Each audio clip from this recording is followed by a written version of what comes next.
Hey, what is up, everyone? Today we got a pretty unique story. It's narrated by Frederick Surrey. Get cozy and watch till the end, guys. There is something profoundly unsettling about standing on the edge of the known world and staring into the dark. Humanity has always feared what waits beyond the borders of the map, in those blank spaces where the cartographer's pen simply stopped and the ink dried out. In our own history, ancient sailors spoke of sea serpents and the edge of the world, of waters that boiled and monsters that swallowed ships whole. They told these stories not because they had evidence, but because the unknown is the most fertile soil for terror, and the mind will always populate the darkness with the worst thing it can imagine. Now picture that same primal fear, that same gut-deep dread of what lies beyond the charted waters, but amplify it to a scale that beggars belief. Imagine that the ocean is not made of water, but of stars, that the map is not of continents and coastlines, but of spiral arms containing 400 billion suns, and that the darkness beyond the edge is not merely uncharted territory, but a void so immense, so incomprehensibly empty, that light itself takes millions of years to cross from one shore to the next. That is the situation facing every living thing in the Milky Way galaxy in the 41st millennium. And unlike our ancestors, who feared imaginary monsters, the inhabitants of this galaxy have very real reasons to be terrified of what lurks in that emptiness between the stars. Welcome back. Tonight, here, let us take a journey together to the very edge of everything. Let us stand on the outermost rim of the galaxy and peer into that cold, silent blackness that stretches out in every direction, that yawning gulf that separates our little island of light from the next nearest congregation of stars. Because in the universe of the 41st millennium, the galaxy is not just a home. It is a fortress, a prison, and a lifeboat all at once.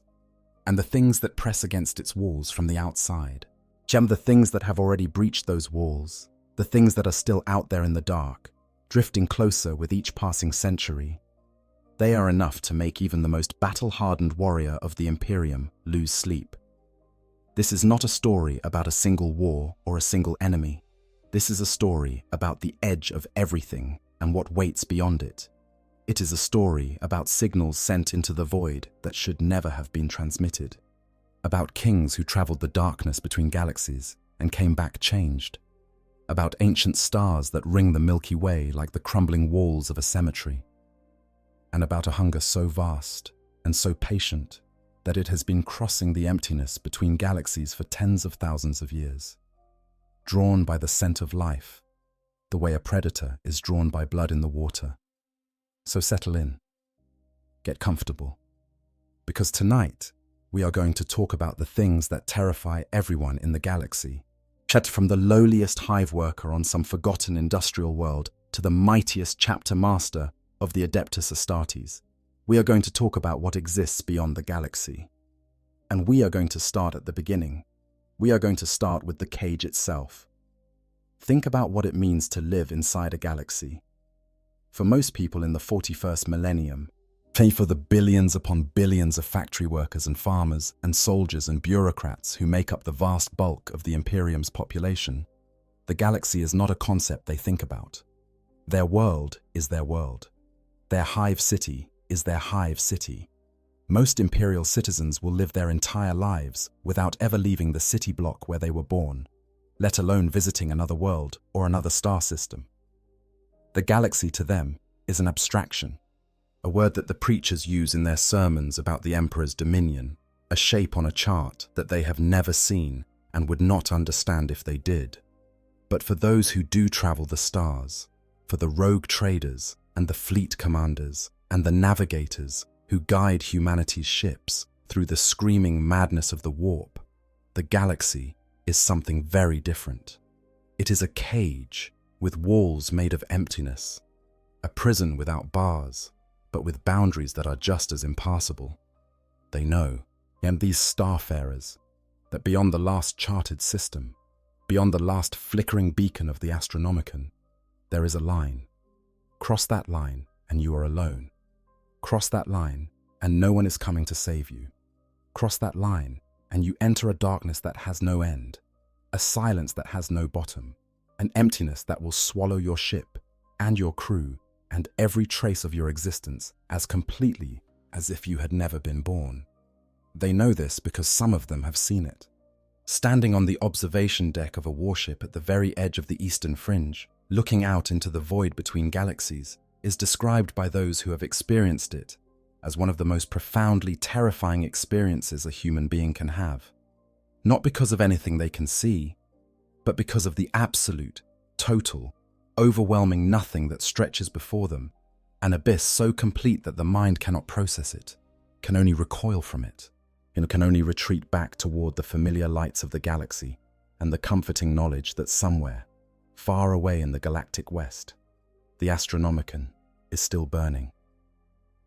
The Milky Way galaxy, as it exists in the 41st millennium, is a place of unimaginable vastness and equally unimaginable violence.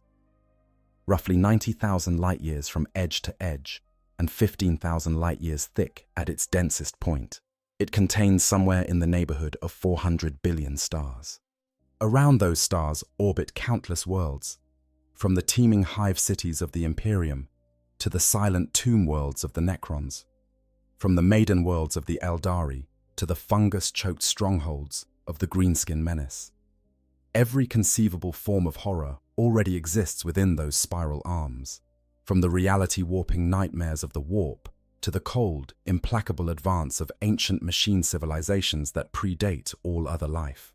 And yet, with all of that, yet with all the wars and all the monsters, and all the 10,000 years of blood that have soaked the stars since the Horus heresy tore the Imperium apart, the galaxy is still, in a very real sense, home. It is the only place where the Astronomicon shines, that blazing psychic lighthouse projected from Holy Terror by the will of the Emperor himself, the beacon that allows the navigators to guide their ships through the nightmarish tides of the warp. Without the Astronomicon, your long-distance warp travel becomes a suicide mission, a blind leap into a dimension of pure psychic chaos, with no reference point, no way to know where you are or where you are going, no way to tell if you are heading toward your destination or spiraling into the maw of something that feeds on lost souls. The Astronomicon projects outward from Terra across approximately 70,000 light-years of space. That sounds like an enormous distance, and it is. But the galaxy is 90,000 light-years across, and Terra is not at the center. It is positioned in the galactic west, which means the beacon does not even reach the far edges of the eastern fringe. Beyond that point, the navigators are essentially flying blind. They can make short calculated jumps, hopping from one star system to the next like a man crossing a river on stepping stones. But the grand strategic voyages that allow the Imperium to function as a coherent civilization, the weeks-long warp transits across thousands of light-years, become impossible. And that is just within the galaxy. Beyond the outermost stars, beyond the ancient halo stars that ring the galaxy like the crumbling battlements of a cosmic fortress, there is nothing. Or rather, there is everything. Everything except what you need to survive. The intergalactic void is a place where the distances involved are measured not in light years, but in millions of light years. The nearest major galaxy, Andromeda, is roughly 2.5 million light years away. Even at the fastest sustained speeds the Imperium can achieve through the warp, a journey of that distance would take centuries, perhaps millennia, and that assumes you could even navigate the warp in intergalactic space, which, as far as anyone in the 41st millennium knows, you cannot. The reason is deceptively simple. The warp, that parallel dimension of psychic energy that mirrors the material universe, is not uniformly distributed throughout the cosmos. It is generated and sustained by the psychic emanations of living creatures, by the thoughts and emotions and dreams of every sentient being in the galaxy. Within the Milky Way, where trillions upon trillions of creatures think and feel and rage and dream, the warp is a roiling ocean of psychic energy, dangerous and unpredictable, but navigable by those with the skill and the tools to do so. But in the intergalactic void, where there is no life, where there are no minds to generate psychic resonance, the warp thins out to something approaching calm, an empty, featureless expanse with no currents to ride and no landmarks to navigate by. For any species that relies on the warp for faster-than-light travel, the intergalactic void is an impassable desert. A ship that ventured out there would find the warp growing thinner and more still with every passing light year, until eventually it would be becalmed in a psychic dead zone. It's unable to navigate, unable to communicate, unable to do anything except drift in the cold dark forever, or until its supplies ran out, and its crew died one by one in the silence. This is why the galaxy, for all its horrors, is effectively a cage. Every species, every faction, every empire and kingdom and alliance, they are all trapped within the same 90,000 light-year prison, fighting each other for the same resources, the same worlds, the same survival. There is no escape hatch. There is no frontier beyond the frontier. There is no sailing west until you find a new continent.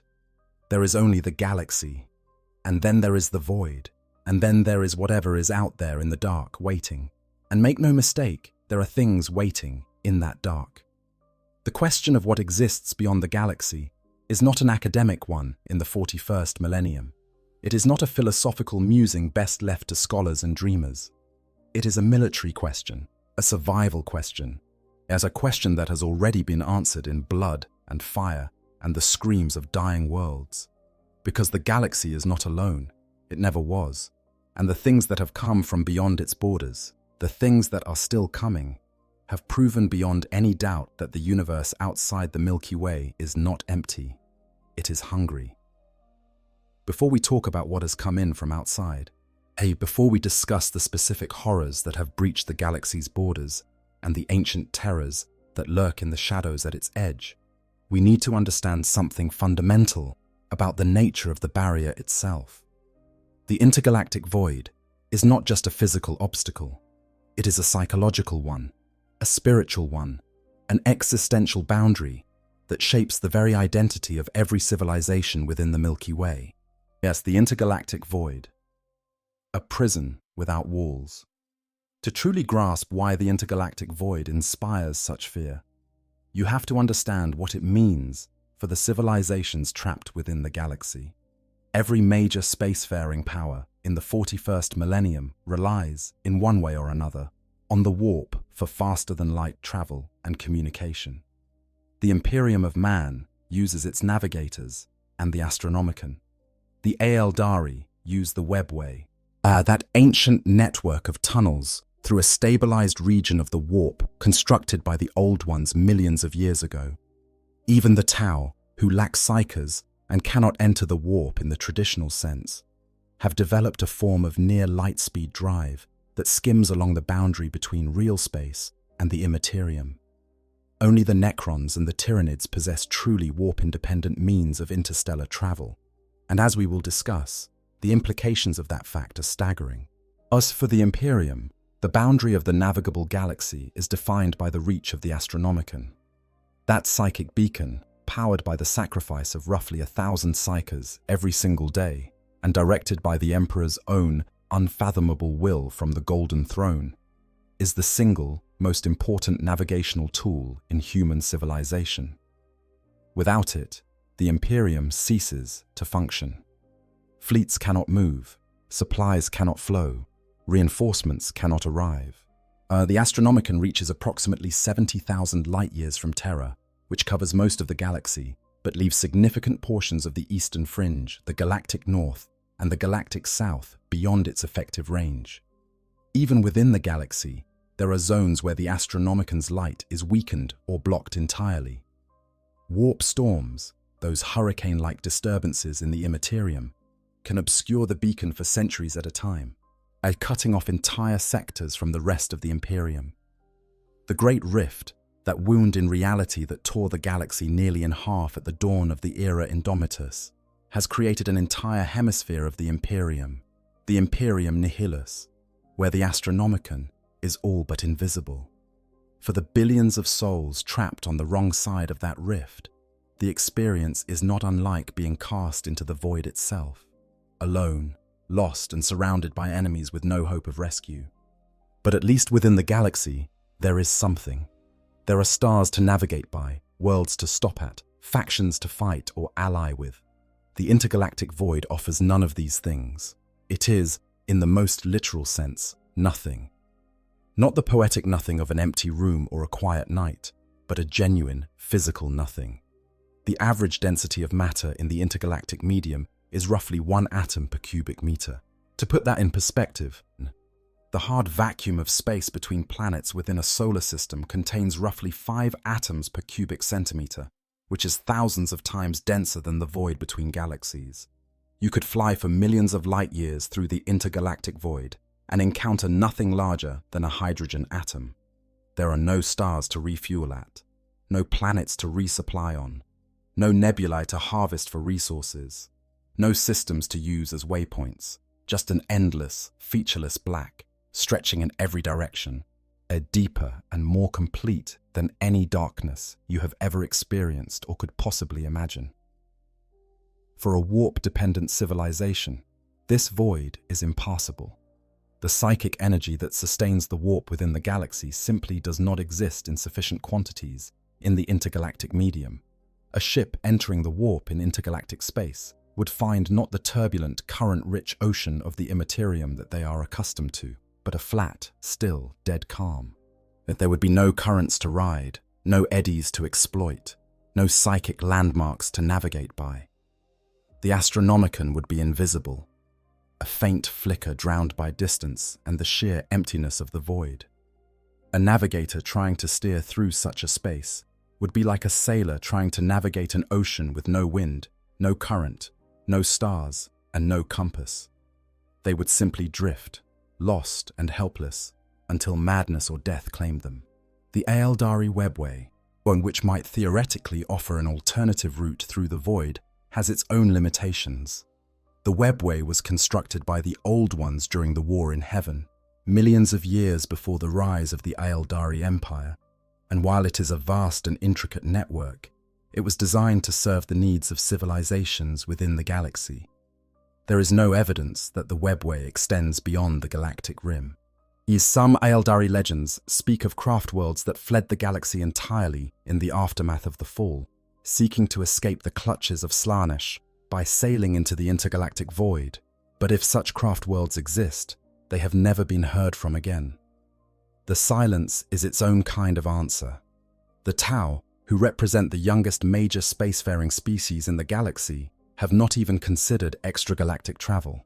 Their empire is tiny by galactic standards, and occupying a small region of the eastern fringe, and their technology, while impressive for such a young species, is wholly inadequate for crossing the distances involved. The Tau do not use the warp for travel in the traditional sense. Their ships skim along the edge of reality in what their scientists call the star-tide nexus, or through their experimental slipstream drives, but these methods are limited in range and speed. A Tau fleet attempting to cross the intergalactic void would arrive at its destination, if it arrived at all, millions of years after it departed. And then there are the two species that can cross the void. The two species whose abilities to operate independently of the warp have allowed them to venture into the blackness between galaxies and return with knowledge that no warp-dependent civilization could ever acquire. The Necrons and the Tyranids. One traveled the void by choice, the other by hunger. And what they found out there, and what found them, has shaped the fate of the entire galaxy. But before we discuss what those two species encountered in the intergalactic dark, we need to talk about how the galaxy announced its presence to whatever was listening out there. We need to talk about a signal, a single catastrophic pulse of psychic energy that lit up the Milky Way like a bonfire in the night and drew the attention of something that had been drifting in the void, as sleeping, waiting, for longer than human civilization has existed. We need to talk about the Pharaohs, the signal that doomed us all, the Pharaohs incident. 10,000 years before the current era, the galaxy is tearing itself apart. The Horus Heresy, the most catastrophic civil war in human history, is raging across the stars. Half of the Emperor's sons have betrayed him. Legions of space marines that were once brothers in arms are now locked in genocidal combat. the dream of the Great Crusade. And that grand project to unite all of humanity under one banner and secure the species' future among the stars is dying in fire and treachery. And in the midst of all this carnage, on an unremarkable world called Sotha, something ancient is stirring. The Pharaohs was a device unlike anything the Imperium had ever encountered. Hidden beneath the mountain that gave it its name, it was a construct of impossible complexity, a machine that harnessed psychic energy, specifically the energy of empathy, and to create a navigational beacon through the warp. It was not as powerful as the Astronomicon. If the Emperor's beacon was a lighthouse, the Pharaoh's was more like a lantern. But it was versatile in ways the Astronomicon was not. It could be tuned, directed, pointed at specific locations. It could illuminate a single world or system, making it shine like a bright spot in the warp, visible to navigators across vast distances. The device was later determined to be of Necron origin, a part of an ancient network of navigational beacons that once spanned the galaxy, constructed during an age so remote that even the oldest records of the Imperium could not determine when it was built. The pharaohs and devices like it had once formed a web of psychic waypoints, allowing their users to navigate the warp with a precision and safety that the Imperium could only dream of. But the network had been shattered long ago, its component devices scattered and buried on forgotten worlds, their purposes lost to time. When the Ultramarines found the pharaohs on Sotha, they recognized its value immediately. Robert Guilliman, Primarch of the Ultramarines and one of the greatest strategic minds in human history, was desperate. The Ruin Storm, a vast warp storm conjured by the traitorous Wordbearers Legion during the Battle of Calth, had cut off the entire eastern half of the galaxy from Terra. The Astronomicon was invisible behind the storm's psychic interference. Warp travel in the region had become suicidal. Guilliman's 500 worlds of Ultramar were isolated, cut off from the rest of the Imperium, with no way to send or receive messages or reinforcements. The pharaohs changed everything. By activating the device and directing its energy toward Macragge, Guilliman was able to create an alternative navigational beacon, a psychic bright spot that allowed loyal forces scattered across the eastern fringe to find their way to Ultramar. It was this beacon that made the Imperium Secundus possible, that short-lived attempt to create a second Imperium in the east in case Terra had already fallen to Horus. But the Pharaohs was not just a tool, it was a beacon, and beacons by their very nature can be seen by anyone who is looking. The crisis came during the Battle of Sotha, when traitor forces of the Night Lord's Legion attacked the world in an attempt to capture or destroy the Pharaohs. The battle was fierce and desperate, and at its climax, the loyalist Iron Warriors Warsmith Barabbas Dantioch, who had been acting as the device's keeper, made a decision that would echo across 10,000 years of history. To prevent the Pharaohs from falling into enemy hands, Dantioch overloaded the device. He pushed its power output far beyond its designed limits, turning the delicate navigational beacon into a weapon of last resort. The overload worked, as the burst of energy killed most of the Night Lords in the vicinity and disabled their fleet in orbit. The battle was won. Dantioch died a hero, sacrificing himself to save Sotha and preserve the hope of the Imperium Secundus. But the overload did something else. Something that no one on Sotha, no one in the Ultramarines, no one in the entire Imperium could have anticipated or understood. The Pharaohs was designed to project psychic energy through the warp. When it overloaded, and it did not simply release that energy in a localized burst, it screamed. A pulse of raw psychic power tore outward from Sotha in every direction at once, propagating through both real space and the warp simultaneously. Within the galaxy, the pulse was dramatic, but ultimately contained. It disrupted warp travel in the local region for a time, but the effects faded. In the intergalactic void, however, where there was nothing to absorb or diffuse the signal, that pulse traveled outward into the emptiness like a shout in a silent room. It crossed the boundary of the galaxy and kept going, a brilliant flare of psychic energy cutting through the dead calm of the intergalactic warp like a knife through still water. And somewhere out there in the dark, something heard it. Something ancient. Something vast. Something that had been drifting in the void between galaxies for an unknowable span of time. Moving through the emptiness in a state somewhere between sleep and death, conserving its energy, waiting for a reason to wake up. The signal from the Pharos was that reason. Reflexive sensor organisms, biological receptors designed to detect exactly this kind of psychic emanation, stirred to life in the cold black between the stars. They registered the signal, they analyzed it, they determined its origin, its direction, the approximate distance to its source. And then they began to transmit, sending their own signals deeper into the void, to the main body of the swarm, to the sleeping core of a hunger so immense that it had already consumed everything in its previous hunting ground and needed, desperately, to find new prey. The entity that received those signals is known to the inhabitants of the Milky Way by many names. The Imperium calls it the Great Devourer. The Eldari call it the doom of all things. The Tau, in their characteristically understated way, simply classify it as the single greatest threat to the continued existence of all organic life in the galaxy. Its true name, if it has one, is unknown. It does not name itself. It does not communicate with other species in any meaningful way. When the Tau attempted diplomacy with it, they were answered with nothing but the sound of chitin and the click of mandibles closing around their ambassadors' skulls. The galaxy calls it the Tyranids, and the signal from the Pharos is what summoned them.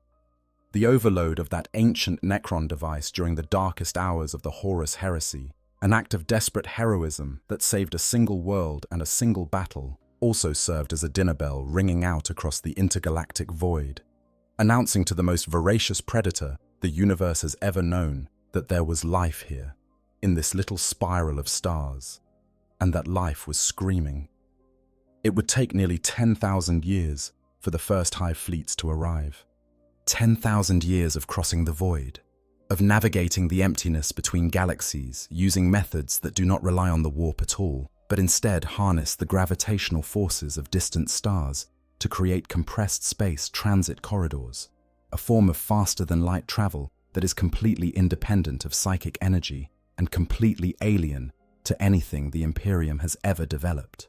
But arrive they did, and when they came, they brought with them a horror that the galaxy had never faced before, a hunger that was not merely a desire for food, but a fundamental aspect of an alien existence so different from anything the inhabitants of the Milky Way had ever encountered that it defied comprehension. The Great Devourer was coming, and the galaxy would never be the same. The Great Devourer, Tyranids, from beyond the edge. To understand the Tyranids, yet you must first abandon every assumption you have about what an alien species is and what it wants. You must forget about territory and politics and ideology and religion and all the other motivations that drive the conflicts within the galaxy. The Tyranids do not want your worlds. They do not want your submission. They do not want your worship or your fear or your respect. They want your biomass. They want the organic material that makes up your body, your cities, your ecosystems, your oceans, your atmosphere. They want every amino acid and every protein chain and every strand of genetic information on your planet. And when they have consumed all of it, when they have stripped your world down to bare rock and reduced its oceans to dust and sucked the very bacteria from its soil, they will move on to the next world and do the same thing again, and again, and again, forever. The Tyranids are not native to the Milky Way. This is one of the few facts about them that is known with absolute certainty. They are an extragalactic species, born somewhere in the unimaginable depths of the void between galaxies, in a place so remote that even the most advanced civilizations in the Milky Way cannot determine where it is or what it was like before the Tyranids consumed it. They may have originated in a neighboring galaxy of the local group, the collection of galaxies that includes the Milky Way and its satellites. They may have come from further afield. Some scholars have speculated that the Tyranids have been traveling from galaxy to galaxy for billions of years, consuming each one in turn and moving on, an eternal locust swarm on a cosmic scale, leaving behind nothing but dead, empty galaxies, stripped of every trace of organic material. The terrifying thing is that the evidence supports this speculation. Each major Tyranid hive fleet that has attacked the Milky Way has approached from a different direction. Hive Fleet Behemoth came from the galactic east. Hive Fleet Kraken attacked from the northeast. Hive Fleet Leviathan came from beneath the galactic plane, striking upward from the south. If the Tyranids had all come from the same point of origin, from the same neighboring galaxy, you would expect them to arrive from roughly the same direction. The fact that they are coming from multiple directions suggests one of two things. Either the Tyranid swarm is so vast that it has surrounded the Milky Way entirely, approaching from all sides simultaneously, or the hive fleets have come from different galaxies, different feeding grounds, converging on the Milky Way from multiple points of origin. Neither possibility is comforting. The first confirmed contact between the Imperium and the Tyranids occurred in 745 of the 41st Millennium, when Hive Fleet Behemoth descended upon the ocean world of Tyran in the eastern fringe. The planet's garrison, its inhabitants, and every single living thing on its surface were consumed in a matter of weeks. When Imperial forces arrived to investigate the world's sudden silence, they found nothing. Not ruins, not corpses, not even soil. Just bare rock and dust, as if the planet had been scrubbed clean by some impossible cosmic force. From the few surviving recordings, the Inquisition's Ordo Xenos realized that they were dealing with something entirely new, something that had never been encountered before in the 10,000-year history of the Imperium. What made the Tyranids so terrifying was not just their numbers, although their numbers were staggering. It was not just their adaptability, although their ability to evolve new bioforms in response to any threat was unlike anything the Imperium had ever seen. It was not even their relentlessness. Although their total lack of any motivation beyond consumption made them impossible to negotiate with, impossible to deter, impossible to reason with in any way. What made them truly terrifying was the hive mind. The hive mind is the gestalt consciousness of the Tyranid species, a psychic entity of such immense power and alien intellect that it makes the chaos gods themselves seem, if not small, then at least comprehensible. Every Tyranid organism, from the smallest ripper swarm gnawing at the roots of a dying world, to the largest biotitan striding across a battlefield like a mountain of chitin and muscle, is connected to the hive mind. It controls them all. It directs them all. It knows what every single one of its billions upon billions of component organisms is doing at every moment. It processes tactical information on a scale that would overwhelm any other intelligence in the galaxy. And it does all of this without any visible command structure, without any communication network, without any technology at all. At least not technology as the Imperium understands it. The hive mind operates through pure psychic connection, a web of thought and instinct so vast and so powerful that it generates its own effect on the warp, a phenomenon known as the shadow in the warp. The shadow in the warp is perhaps the most insidious weapon in the Tyranid arsenal. As a hive fleet approaches a star system, the combined psychic presence of millions of Tyranid organisms generates a field of psychic static that smothers all warp-based communication and travel in the region. Astropathic messages cannot get through. Navigators cannot sense the Astronomicon. Psychers on affected worlds begin to suffer headaches, nosebleeds, madness, and eventually death as the shadow presses down on their minds like a psychic weight. As by the time a hive fleet actually arrives in a system, its target is already blind, deaf, and mute, cut off from any possible source of help by a wall of psychic noise that no signal can penetrate. The strategic implications of this are devastating. The Imperium's entire military and logistical infrastructure depends on warp-based communication and travel. An isolated world has no way to call for reinforcements, no way to warn neighboring systems, no way to coordinate a defense with other Imperial forces.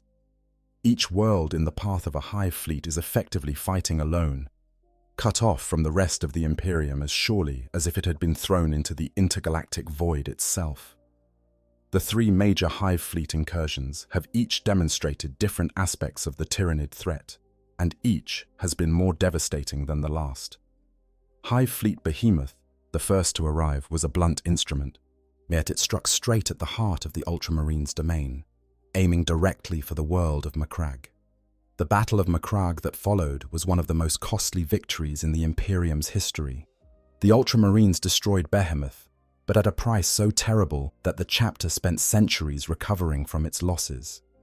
An entire company of veteran Space Marines was lost in the fighting, a toll unprecedented in any previous war against any alien species. Hive Fleet Kraken, which arrived roughly 250 years later, was different.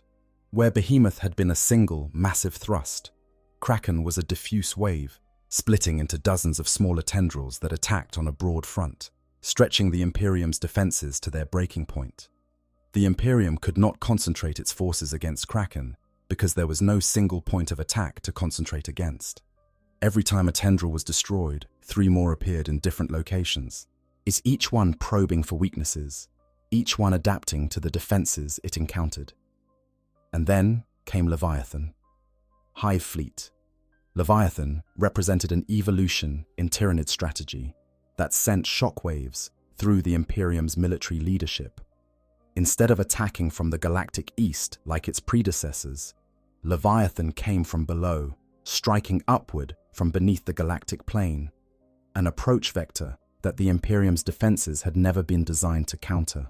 Leviathan also demonstrated a level of strategic sophistication that forced even the most skeptical Imperial commanders to accept that the hive mind was not merely a biological imperative, not just a mindless hunger, but a genuine intelligence, one capable of learning from past defeats and adapting its strategies accordingly.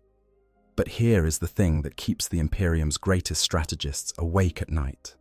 The thing that elevates the Tyrannid threat from terrifying to existential.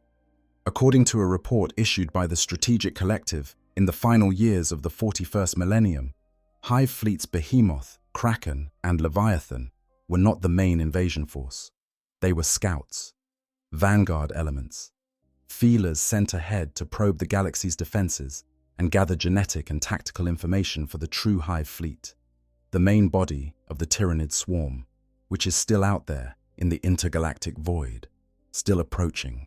Mok is still gathering mass and momentum for an assault that would dwarf anything the galaxy has ever faced. The report estimated that mobilization levels would need to be increased by a minimum of 500% just to slow this main force. Not to defeat it, not to repel it, just to slow it down. The drafting of every able-bodied man and woman on every world in multiple segmentums would be required to have a chance at survival. That is the scale of the threat.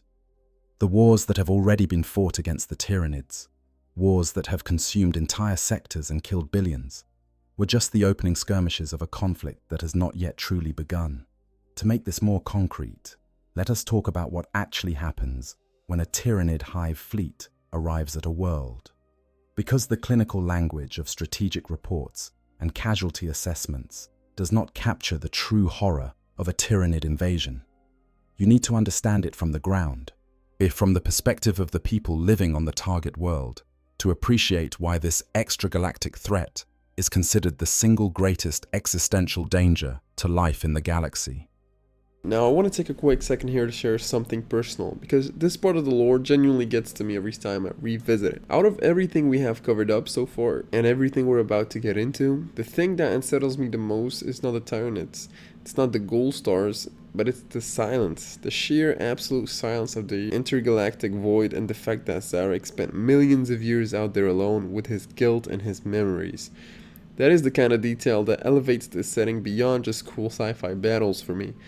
It's tragic in a way that feels earned, and honestly, when I was putting this script together and going through all the source material, I kept coming back to that image of the Silent King drifting through the emptiness between galaxies on his planet-sized ship, the only being in his entire species who fully remembers what it felt like to be alive.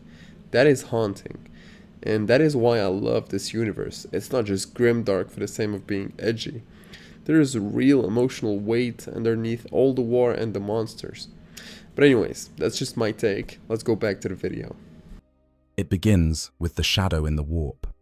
Weeks, sometimes months, before the first tyrannid organism makes planetfall, the psychic interference of the approaching hive fleet begins to manifest. Astropaths, those blind, psychically gifted humans who serve as the Imperium's long-distance communicators, begin to experience headaches, nosebleeds, vivid nightmares. Their messages become garbled, unreliable, then impossible. The world's psychers who can sense the warp with their inner eye begin to feel a pressure building, a vast, cold, alien presence pressing down on their minds like the shadow of an approaching storm front. Some go mad. Some simply die, their brains hemorrhaging from the psychic strain. The lucky ones are killed before they can become a danger to those around them. Yet the unlucky ones become conduits, unwilling vessels for psychic energy that has nowhere to go, and the results are never pleasant. Then comes the silence. Complete, absolute, suffocating silence. No astropathic messages get through. No warp-based communication of any kind is possible. The world is cut off from the rest of the Imperium, as surely as if it had been plucked from the galaxy and dropped into the intergalactic void. Calls for help go unanswered because they cannot be sent, and incoming ships cannot navigate to the system because their navigators cannot see the Astronomicon through the psychic static. The planet is alone. Then the sky darkens. Mycetic spores, biological drop pods containing tyrannid warriors, begin falling from orbit like toxic rain. The air fills with the buzz of gargoyle wings and the shriek of harridans. On the surface, the ground begins to tremble as massive tunneling organisms bore upward from beneath the crust. In the oceans, our vast serpentine creatures that defy zoological classification rise from the depths. Every environment, every ecosystem, every niche that life can occupy is simultaneously attacked by organisms that have been specifically engineered to dominate it. The fighting that follows is not a battle in any conventional sense. It is an extinction event with a tactical component. The tyrannids do not seek to hold territory or achieve strategic objectives in the way that a human army would, but they seek to consume. Every organism they kill is biomass to be digested and recycled. Every building they destroy is raw material to be broken down. Every ocean they pollute with digestive enzymes is a nutrient soup to be drunk. The process is methodical, efficient, and utterly without mercy. There is no surrender because the tyrannids have no concept of surrender. There is no negotiation because the tyrannids have no concept of negotiation. There is only consumption, total and absolute, until nothing remains. When the hive fleet moves on, the world it leaves behind is not a ruin. Ruins imply structures that once stood.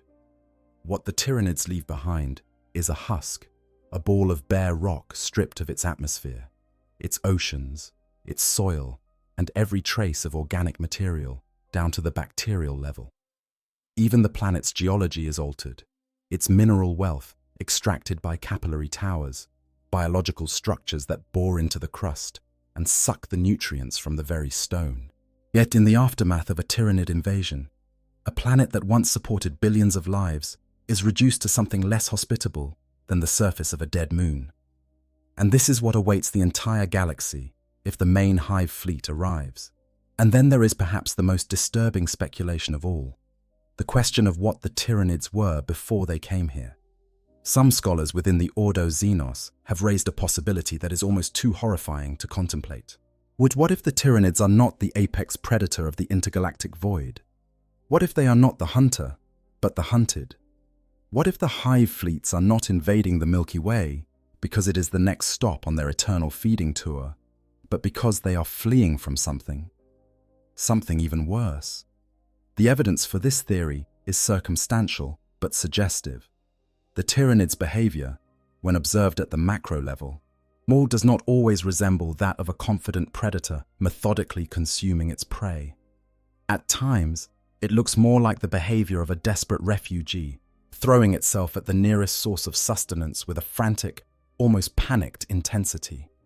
The fact that the hive fleets are approaching from multiple directions could be interpreted not as a coordinated encirclement, but as a scattered flight, each with different fragments of the swarm fleeing in different directions from some central point of catastrophe. If this theory is true, if the Tyranids really are running from something, then the galaxy is facing a double threat of almost incomprehensible magnitude. First, the Tyranids themselves, an extragalactic swarm of predatory organisms whose vanguard forces alone have nearly overwhelmed the galaxy's combined defenses. And second, whatever it is that scared the Tyranids into running in the first place. But we do not need to rely on speculation to know that the intergalactic void holds terrors beyond the Tyranids. Because one being has actually been there. One being has traveled the darkness between galaxies, spent millions of years in that emptiness, and returned with first-hand knowledge of what lurks in the cold between the stars.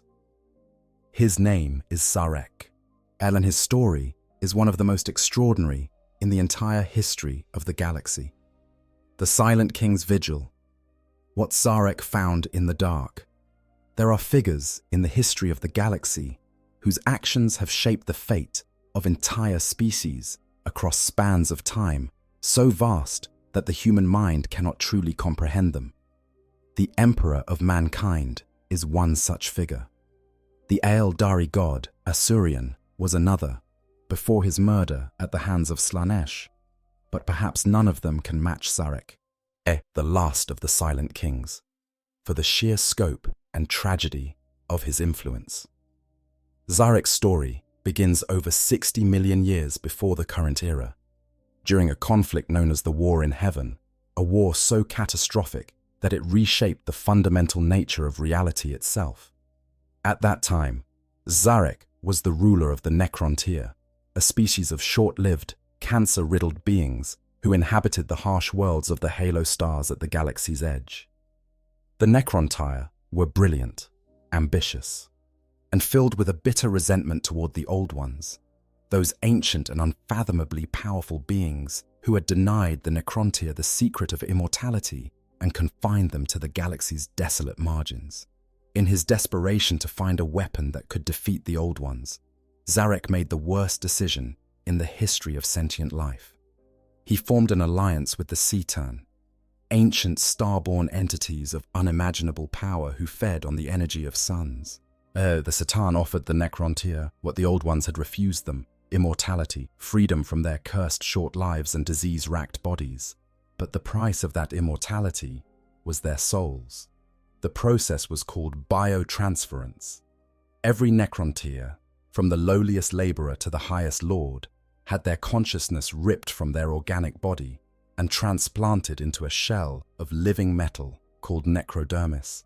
They became the Necrons, immortal and indestructible but hollow, stripped of their emotions, their creativity, their capacity for joy and love, and all the subtle experiences that make life worth living. The lower castes lost their individuality entirely, becoming mindless automata. Even the nobles, who retained some measure of self-awareness, found their emotions dulled to the point of near absence, reduced to faint echoes of feelings that had once burned bright. Zarek realized what he had done almost immediately. He had not saved his people, as he had damned them. The Citan had consumed the souls of the Necrontyr during biotransference, gorging themselves on the life force of an entire species, and what remained was not a civilization of immortals, but a prison of consciousness, trapped in metal shells, slaves to gods who saw them as nothing more than tools and cattle. So Zarek did the only thing he could. He waited. He bided his time until the war in heaven was won, until the Old Ones were destroyed. And then he turned the full might of the Necron legions against the Citan themselves. The revolt shattered the star gods into countless shards, fragments of their former power that could be imprisoned in devices called tesseract labyrinths and used as weapons by the very slaves they had once devoured. Trillions of Necrons were lost in the fighting, but the Citan were broken. But the galaxy was in ruins. The war in heaven had devastated everything. the Old One's creations. All the young races like the Eldari and the Krork were now the dominant powers, and the Necrons, exhausted and diminished, could not stand against them. Sarek ordered his people to sleep. The Necrons retreated to their tomb worlds, sealed themselves in stasis crypts, and began the Great Sleep, a hibernation that would last 60 million years. When they woke, Sarek reasoned, the Eldari and the other young races would have lived out their natural spans and faded into history, as leaving the galaxy ripe for Necron reconquest. But Sarek himself did not sleep. He could not. The guilt of what he had done to his people, the knowledge that he had stripped them of their souls and condemned them to an eternity of hollow mechanical existence, was a weight that no amount of time could lift. As his final act as ruler, Sarek destroyed the command protocols that had allowed him to control the Necron race. Then, without a backward glance, he took ship into the intergalactic void. His vessel was enormous, a planet-sized sepulchral engine carrying legions of his own Sarkhan dynasty in stasis crypts. Despite his self-imposed exile, it was not fitting for the Silent King to travel without an entourage, and so he sailed out of the galaxy and into the dark, seeking whatever measure of penance or solace the void could offer. For millions of years, Sarek traveled the emptiness between galaxies. He was the only Necron to retain complete memories of his former organic life, yet the only one who fully remembered what it had been like to be flesh and blood, to feel the warmth of a sun on living skin, to experience emotions with their full depth and richness. That memory was his punishment. While his people slept in their crypts, dreaming whatever cold dreams the machine could offer, Sarek wandered the void, alone with his guilt and his memories and the endless, crushing silence of intergalactic space. But the Silent King was not idle. All the lore speaks of wars waged in the intergalactic dark, of barbarous empires trampled in the utter darkness, of uncivilized realms of horror and madness that he soothed or subjugated. What these empires were, what form the inhabitants of the intergalactic void took, what horrors Sarek encountered in his millions of years of wandering, the records do not say in detail. But the implication is clear. The void between galaxies is not empty. It contains things, civilizations of a sort, entities and powers that exist in the spaces between the islands of light, things that have no connection to the galaxy and its familiar conflicts, things that are utterly alien even by the standards of a universe already drowning in alien horrors. And then, somewhere in the darkness, Sarek found something that changed everything. He found the Tyranids, not the scattered vanguard tendrils that would eventually reach the Milky Way, but the true swarm, the main body of the hive fleets, are a biomass of inconceivable magnitude drifting through the intergalactic void in a state of hibernation. The Silent King, who had seen horrors beyond counting in his millions of years of exile, who had fought wars in the darkness that no other being in the galaxy would ever know about, recognized immediately what this swarm represented. It was the end of everything. If the Tyranids reached the Milky Way and consumed all the organic life within it, there would be nothing left. No species whose bodies could serve as vessels for Necron consciousness. No way to reverse biotransference. No hope, ever, of restoring the Necron tier to what they had been before Zarek's terrible bargain. The galaxy would become a dead husk, stripped of every trace of biological life, and the Necrons would be trapped in their metal shells for all eternity, immortal but incomplete, conscious but incapable of ever reclaiming what had been taken from them. In 744 of the 41st Millennium, roughly 10,000 years after the Pharaoh sent its signal screaming into the void, the Silent King ended his self-imposed exile and returned to the galaxy. His mission was no longer penance, it was survival. He had to unite the Necron dynasties, had to awaken his sleeping people, had to marshal every force at his disposal against the approaching swarm, and he had to do it quickly because the Tyranids were already arriving.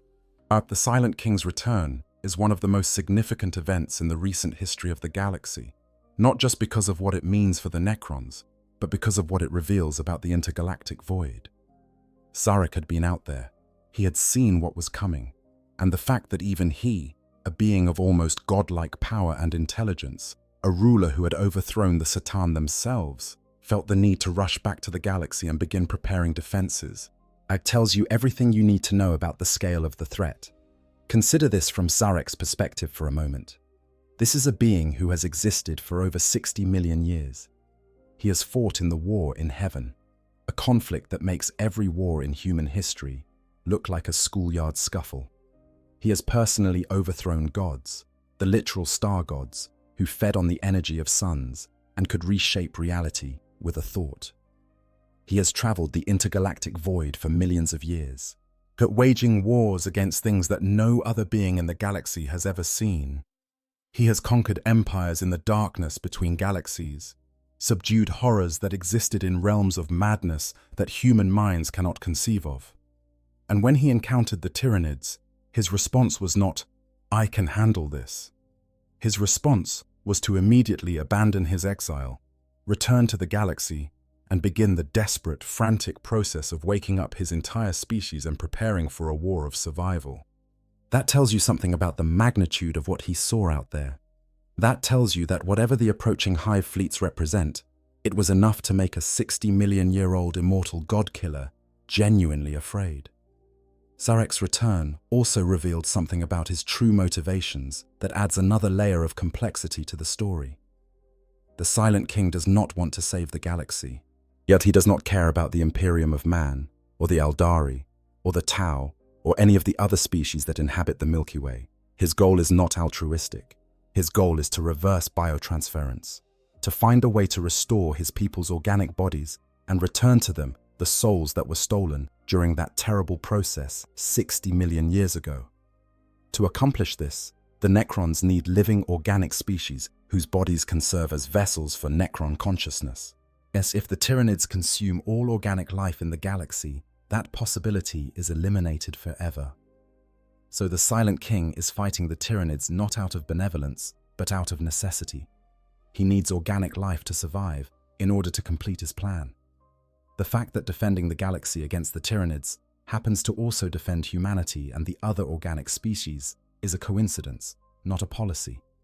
Sarek has made it clear, through his actions and through the reports of those who have interacted with him, that he views the other species of the galaxy as resources to be managed, not allies to be respected.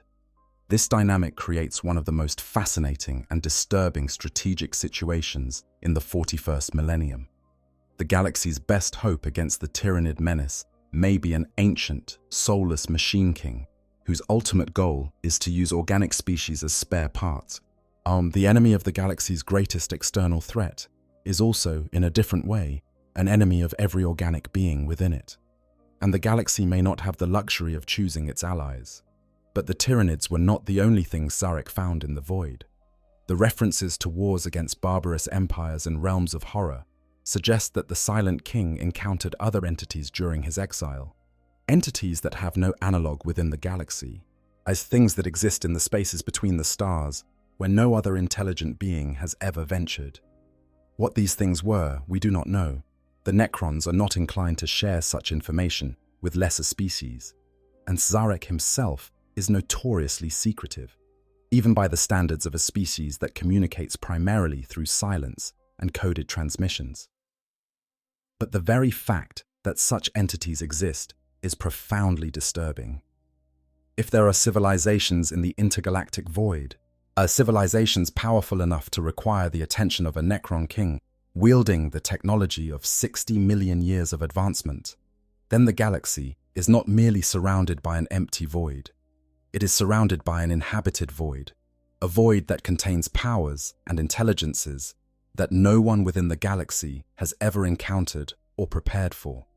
And that brings us to the border itself, to the places where the galaxy ends and the void begins. Because at the edges of the Milky Way, in the ancient, dying stars that ring the galaxy like the crumbling walls of an abandoned fortress, there are horrors that have been lurking since long before the Tyranids announced themselves. Horrors that predate the Imperium, that predate humanity, that may predate the galaxy itself. But before we go there, it is worth pausing for a moment to consider a question that is often overlooked in discussions of extragalactic threats. How do we even know what is out there? The answer is that we mostly do not. While the overwhelming majority of our knowledge about what exists beyond the galaxy comes from three sources, and all three are incomplete and potentially unreliable. The first source is the Tyranids themselves. Their arrival from outside the galaxy is the single most unambiguous piece of evidence that the intergalactic void is not empty. But the Tyranids do not communicate, do not negotiate, and do not share information. Everything we know about them has been deduced from their biology and their behavior and the physical evidence they leave behind, which mostly consists of dead worlds stripped of all life. We know where they came from in a general sense, but we do not know what they encountered along the way, what they consumed before reaching us, or what might be following in their wake. The second source is the Necrons, specifically the Silent King and the handful of Necron lords who have shared fragments of information about the intergalactic void with outsiders. But the Necrons are among the most secretive species in the galaxy, and the information they share is always filtered through their own agenda.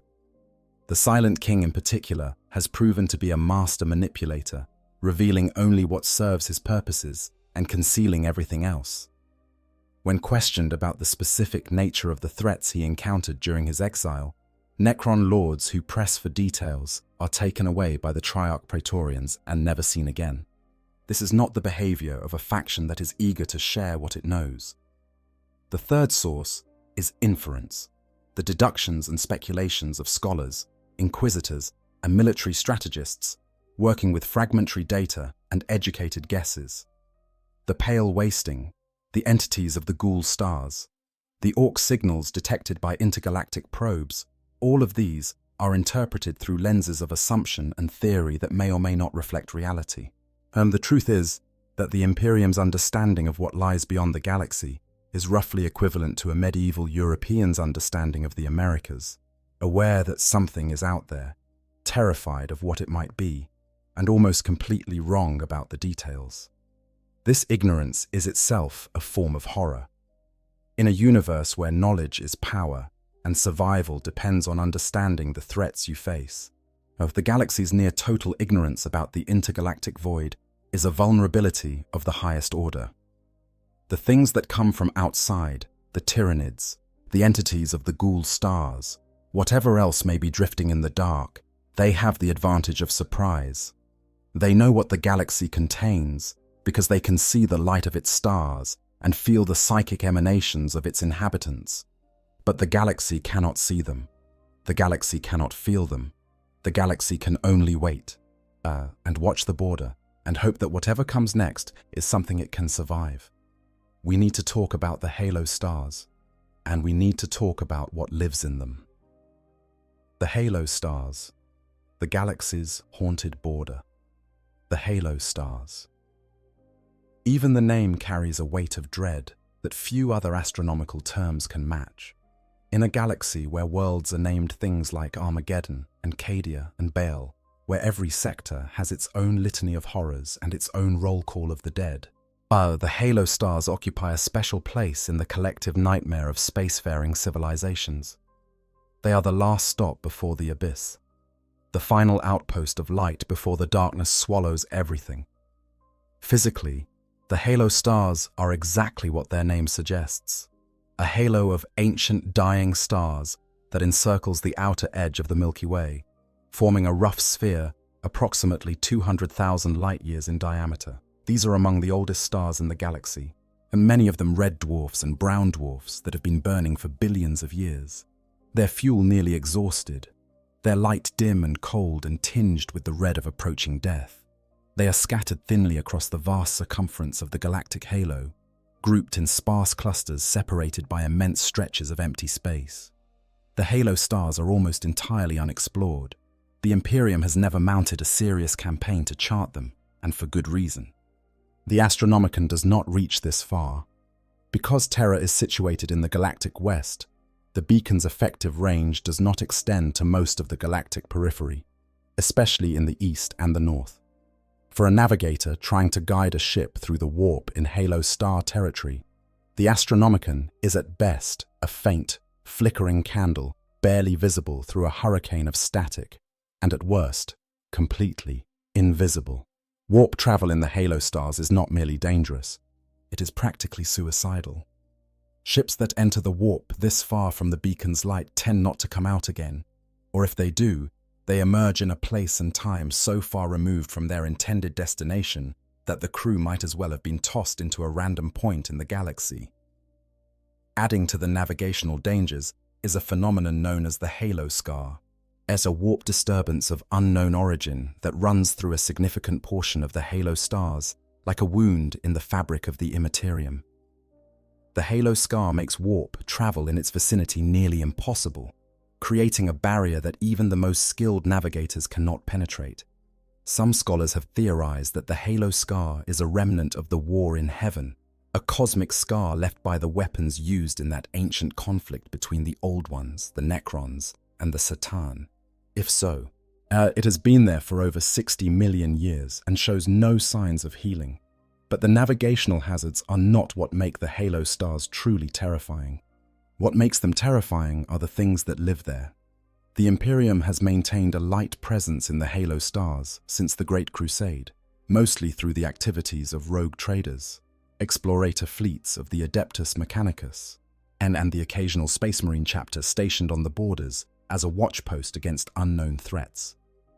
The reports that have come back from these expeditions paint a picture of a region that is fundamentally different from the rest of the galaxy, a place where the normal rules of the universe seem to break down, where things exist that have no business existing, where the very concepts of time and space and causality become unreliable. And there are worlds in the Halo Stars where the dead do not stay dead, where the laws of physics are suggestions rather than rules, where species exist that seem to have been born out of nightmares rather than evolved through any natural process. There are regions where the warp itself behaves differently, not in the familiar way of warp storms and demonic incursions, but in ways that suggest the influence of forces that are not warp-based at all, forces that come from somewhere else entirely, or from some other dimension or plane of existence that has no name and no analog in any known system of cosmic classification. Among the Necron presences in the Halo Stars, one stands out as particularly disturbing. The Bone Kingdom of Drazak, a dead world ruled by the Cyclopean Necron Lord Valgal, is home to a population of flayed ones, Necrons afflicted by a terrible curse known as the Flayer virus. This virus, believed to be the dying curse of the Citan Landugor the Flayer, the only star god to be completely obliterated during the Necron revolt, drives its victims into a delusional state in which they become obsessed with organic flesh. They skin their victims and drape the wet hides over their own metal bodies, stalking through the empty streets of Drazak, fighting over scraps of rotting meat and shards of bone, desperately trying to satisfy a hunger they can never sate because they no longer possess the biological systems needed to eat. Valgal himself appears to be immune to the virus, the only sane being on a world of the insane, ruling his charnel kingdom from a throne of splintered bone and tanned skin. Why he remains on Drazak, whether it is out of duty or some personal madness of his own, is unknown, but his kingdom is a testament to the kind of horror that festers in the Halo Stars, far from the light of any beacon, far from the attention of any power that might intervene. There are also stories, whispered in the webway and recorded in the most ancient archives of the Aeldari craft worlds, of what happened to some of the Aeldari who fled the fall of their empire. When the birth of Slanesh tore a wound in reality that consumed the heart of the Aeldari civilization, creating the permanent warp rift known as the Eye of Terror, the surviving Aeldari scattered in every direction. Most fled aboard their massive craft worlds, those continent-sized starships that had once been trading vessels, and took refuge within the galaxy, drifting from system to system and fighting to survive in a universe that had suddenly become infinitely more hostile. But some, it is said, did not stop at the galaxy's edge.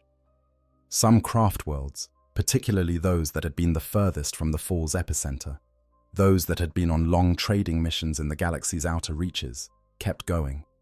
They sailed past the halo stars, past the last flickers of starlight, and out into the intergalactic void, seeking to put as much distance between themselves and Slaanesh as physically possible. If these stories are true, if there really are Aeldari craft worlds drifting somewhere in the intergalactic void, they have been out there for over 10,000 years. They have had no contact with the craft worlds that remained within the galaxy. They have had no access to the webway, no support from any external source, no way to replenish their numbers or their resources. They have been alone in the dark, utterly cut off from everything they once knew, for longer than the entire history of the Imperium of Man. What would such a community look like after 10,000 years of isolation in the void? Would they still be recognizably Aeldari? Would their culture have evolved in directions that their kin within the galaxy could not predict? Would they have encountered the same entities that Zarek found during his own exile? Would they have found allies, or would they have found only enemies? Now no one knows. And the silence is, as always, its own kind of answer. The halo stars are, in essence, the galaxy's attic. They are the place where the old things live, the things that have been forgotten or abandoned or deliberately sealed away. And like any attic, they contain things that should probably never be opened. But unfortunately, the things in the halo stars do not always stay in the attic. Sometimes they come down the stairs, and when they do, the results are catastrophic. More the ghoul stars and the pale wasting, where nightmares walk. If the halo stars are the galaxy's attic, then the ghoul stars are its basement, a lightless, airless, utterly forsaken corner of the cosmos that even the halo stars' other denizens seem to avoid.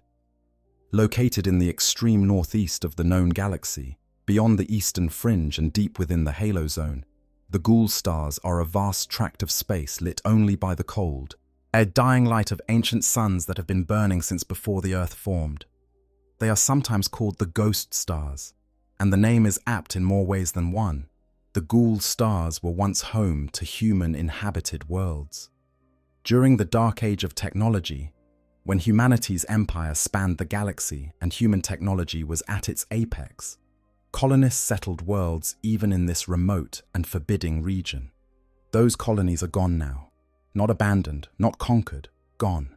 But the worlds they occupied are now classified as dead worlds, planets where no life exists, where something has scoured away every trace of organic material and left behind only silence and dust. What destroyed those colonies is one of the great mysteries of the 41st millennium, a question that has haunted the Inquisition for millennia and that has never been satisfactorily answered.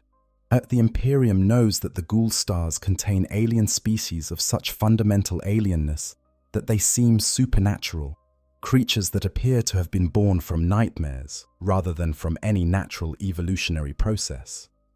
The creatures known as the Sith or Fiends, xenoforms of unknown origin and baffling biology, are among the known inhabitants. Others, like the Togaran Bloodreeks, are mentioned in fragmentary reports that provide little detail beyond the name and the unsettling knowledge that they exist. But the inhabitants of the ghoul stars are not merely alien. They are wrong. They exist in a way that challenges the fundamental assumptions of imperial science about how life works, what forms it can take, and what forces govern the universe. Some scholars have speculated that the entities in the ghoul stars are not native to the material universe at all, that they originate from some other plane of existence, perhaps a dimension that is neither real space nor the warp, but something else entirely, something that has no name because no one who has encountered it has ever been able to describe it coherently. The most terrifying evidence for the danger of the ghoul stars comes not from reports of individual alien species, but from a single catastrophic event that occurred during one of the Imperium's darkest hours. An event that was so devastating, so apocalyptic, that the Inquisition has systematically censored or destroyed most of the records relating to it, leaving only fragments, hints, and veiled references in texts that most scholars will never be permitted to read. That event is known as the Pale Wasting. It occurred during the 34th millennium, during the period known as the Nova Terra Interregnum, when the Imperium had fractured into warring factions and the central authority of Terra had weakened to the point of near collapse. In the fragmentary records that survive, the Pale Wasting is described in contradictory terms that seem designed to confuse as much as to inform. Some accounts describe it as a star-spawned plague that swept across scores of human-settled worlds, consuming their populations and leaving nothing behind but silence and empty cities. Other accounts describe nightmare engines, vast constructs of unknown origin and terrible power that slaughtered the inhabitants of entire sectors with mechanical efficiency. The contradictions in the accounts may not be contradictions at all. They may simply be different descriptions of the same event, viewed from different angles and at different stages. A star-spawned plague that turns entire populations into something else, and followed by nightmare engines that arrive to harvest whatever remains.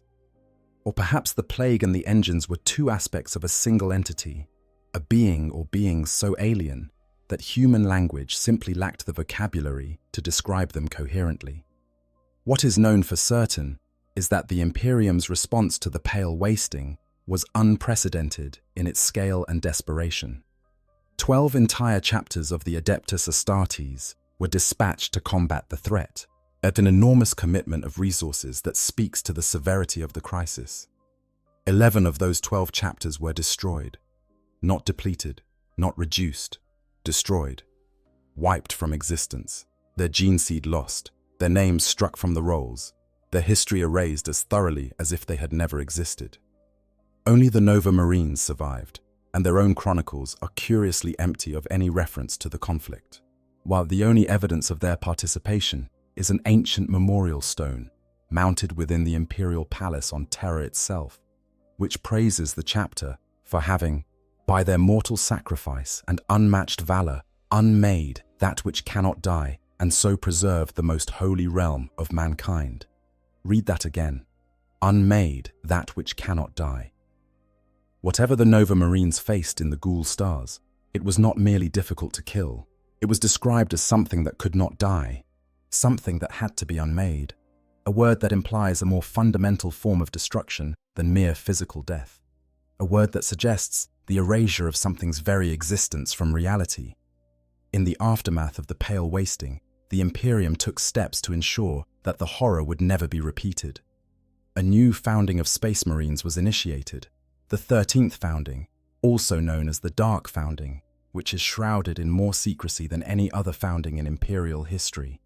From this founding emerged the Death Spectres, a chapter specifically created and stationed on the borders of the Ghoul Stars with a single permanent mission: to maintain an eternal vigil against the inhabitants of that region, to ensure that whatever caused the Pale Wasting never again threatens the galaxy. The Death Spectres have been standing that watch for thousands of years, and the fact that they are still there, still maintaining their vigil with no apparent end in sight, tells you everything you need to know about the Imperium's assessment of the ongoing threat. Whatever lives in the Ghoul Stars has not been destroyed. It has not been contained. It has merely been pushed back, held at bay by the constant presence of a chapter of genetically enhanced superhumans, whose entire existence is defined by the need to keep watch over a darkness that never sleeps. There is one additional detail about the Ghoul Stars that deserves mention. It's a detail that connects them to the broader theme of extragalactic threats in a way that is deeply unsettling. During one of the Tyrannid Hive fleet incursions, a splinter fleet was observed passing through the Ghoul Stars before emerging on the other side. The Tyrannids that came out of the Ghoul Stars were described as disoriented and twisted, their biology distorted by their passage through the region in ways that the Imperium's biologists could not explain. As something in the Ghoul Stars had affected the Tyrannids, had warped and changed organisms that are specifically designed to adapt to any environment and overcome any obstacle. Whatever force pervades the Ghoul Stars, it is powerful enough to confuse and distort even the hive mind's biological engineering. Think about that. The Tyrannids, who have crossed the intergalactic void, who have consumed entire galaxies, who represent the single greatest biomass in the known universe, were disturbed by the Ghoul Stars, They entered that region as the galaxy's most efficient predators and came out the other side warped and confused. If the ghoul stars can do that to the Great Devourer, what could they do to anything else? The ghoul stars are not the only region at the galaxy's edge where ancient, unexplained horrors have emerged to threaten civilization. During the Great Crusade was when the Emperor of Mankind was leading his legions of space marines in a campaign to reunite all of humanity under one banner. The expeditionary fleets that pushed into the eastern fringe and the galactic north encountered something that nearly destroyed the Imperium before it had even been completed. The Rangdan Genocides. 3 campaigns of such devastating intensity that they remain, to this day, among the most classified and least understood events in Imperial history. The Rangdan were an alien species of, in the words of the fragmentary records that survive, macabre power and technological might. They emerged from the region near the halo stars, from the galaxy's outer darkness, and they attacked with a ferocity and a sophistication that caught even the Emperor's legions off guard. The wars against the Rangdan were the most terrible fought during the Great Crusade, was a period that was itself defined by near-constant warfare on a scale that dwarfed anything in previous human history. The Dark Angels, the Emperor's First Legion, bore the brunt of the fighting and suffered losses so catastrophic that the records of the campaigns were sealed or destroyed. The Space Wolves, the Blood Angels, and at least 6 other legions were drawn into the conflict. The Emperor himself was forced to intervene personally. Entire Titan legions were committed to the fighting. In the end, the Rangdan were defeated, but at a cost that the Imperium has never fully disclosed. 50,000 space marines died in the Third Rangdan Genocide alone. The losses were so severe that the Ultramarines, previously the second largest legion, became the largest by default, simply because the Dark Angels had been ground down to a fraction of their former strength. The nature of the Rangdan themselves is obscured by the same veil of secrecy that covers so much of the Great Crusade's darker chapters. What little is known suggests a species of mind-controlling parasites, beings that could infest and subvert other organisms, turning enemies into puppets with terrifying efficiency. Their technology was advanced enough to match the Imperium's own, and their numbers were sufficient to threaten the entire northern half of the Emperor's domain. Where did the Rangdan come from? The records suggest the region near the halo stars, the same boundary zone where so many other horrors have been found. Were they native to the galaxy, or were they something that had slipped in from outside, through one of the wounds in reality that the war in heaven had left at the galaxy's edge? The Imperium does not know. The records that might have answered that question have been sealed behind encryption codes that only the highest authorities in the Imperium can access, and those authorities have shown no interest in sharing what they know. What is clear is that the galaxy's borders have always been dangerous, have always produced threats of existential magnitude, and that the vigilance required to contain those threats has never been sufficient, only barely adequate at the best of times, and catastrophically inadequate at the worst. The green tide has no border. Greenskins beyond the edge. In a universe full of cosmic horrors and existential threats, there is something almost comforting about the orcs.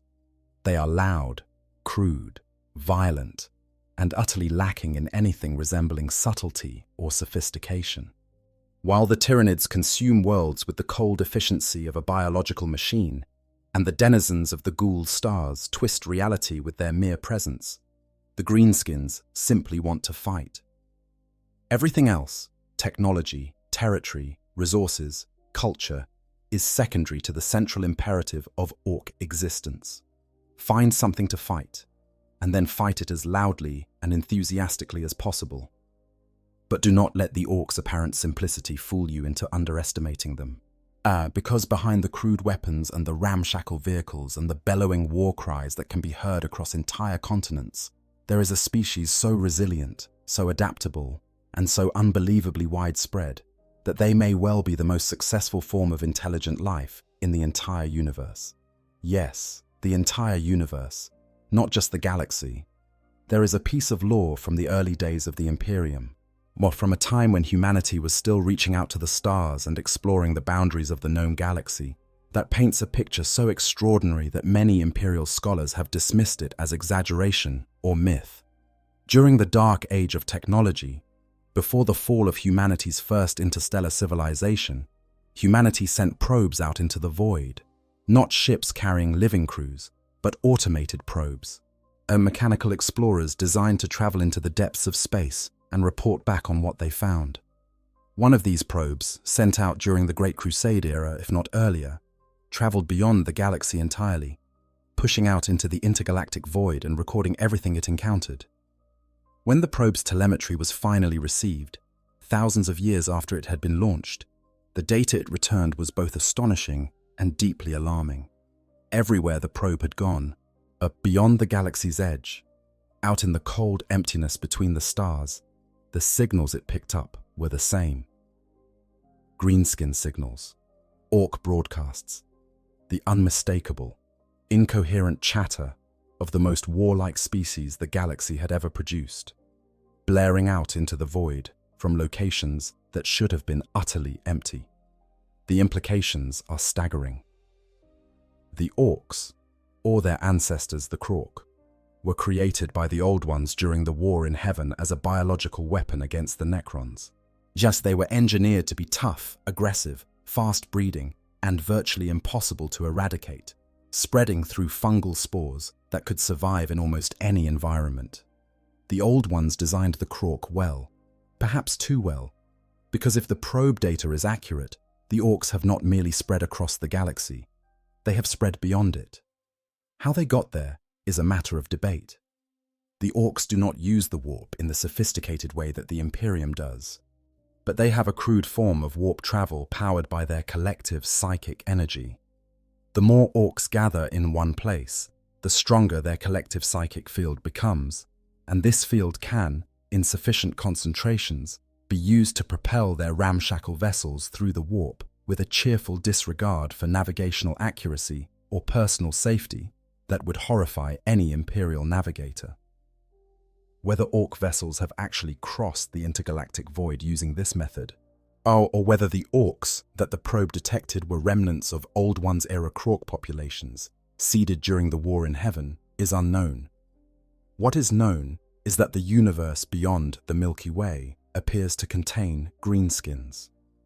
This means that even if some miraculous force were to eliminate every single Orc within the galaxy, the problem would not be solved. More would come. They always do. The green tide is not a galactic phenomenon. It is a cosmic one. There is a dark humor in this, and a grim absurdity that is entirely fitting for a universe where laughter is often the only alternative to madness. The Imperium spends untold resources fighting the Orc menace within the galaxy, burning worlds and sacrificing millions to contain a species that is, by every available metric, already everywhere. The greenskins are the galaxy's most tenacious weed, a species that reproduces through spores, that can survive in environments that would kill anything else. That grows bigger and more dangerous the more it fights, and that appears to have already colonized a significant portion of the universe beyond the galaxy's borders.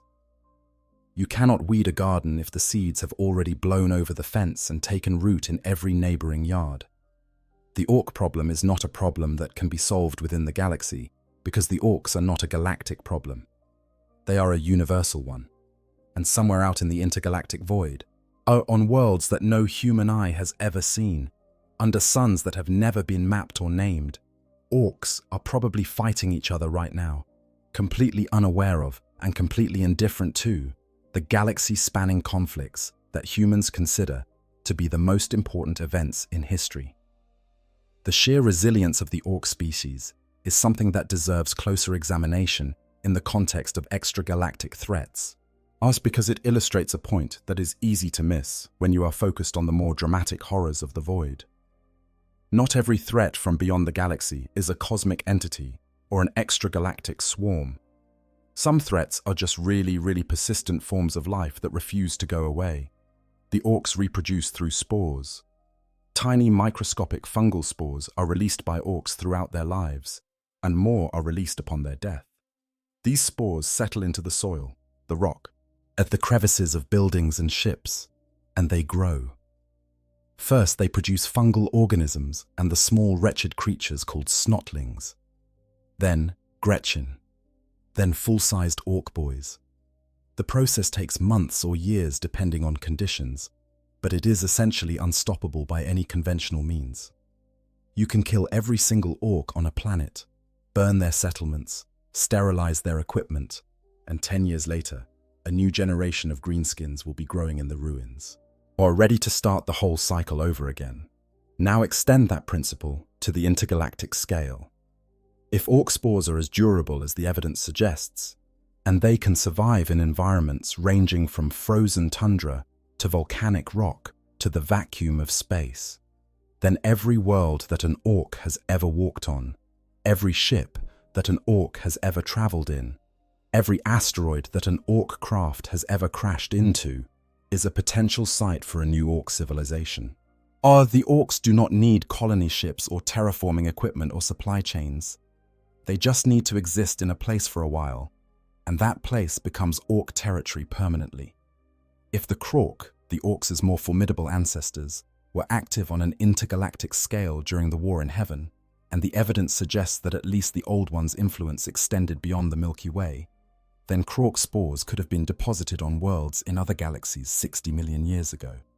Those spores would have grown, producing populations of orcs that have been evolving independently of the galaxy's greenskins for millions of years. What those populations look like now, whether they have devolved into the crude but effective orcs we know, or evolved into something more sophisticated and dangerous, is unknown. There is a wonderful, terrible irony in this. Humanity worries about the Tyranids. It worries about chaos. It worries about the Necrons and the Aeldari and 1,000 other named threats. But the species that may have the greatest long-term presence in the universe, the species that has almost certainly spread further and survived longer than any other intelligent organism, is the one that the Imperium treats with the least strategic seriousness. The orcs are a joke to many Imperial commanders, a nuisance to be swatted away before turning attention to the real threats. But the orcs are the ones who are everywhere. The orcs are the ones who cannot be killed. The orcs are the ones whose signals were the only thing an intergalactic probe could detect in the void between galaxies. In the very long run, measured in millions or billions of years rather than millennia, the orcs may prove to be the most significant species in the universe. Not because they are the smartest or the most powerful or the most sophisticated, but because they are the most indestructible. When every other civilization has fallen, when the Imperium is dust and the Aeldari are memory and the Necrons have finally corroded into ruin, the orcs will still be there, fighting and breeding and spreading their spores across the cosmos with the same cheerful, mindless enthusiasm that they have exhibited for the last 60 million years. It is not the galaxy's most dramatic threat, but it may be its most enduring one. To her ancient echoes, the War in Heaven scars. Beyond the galaxy.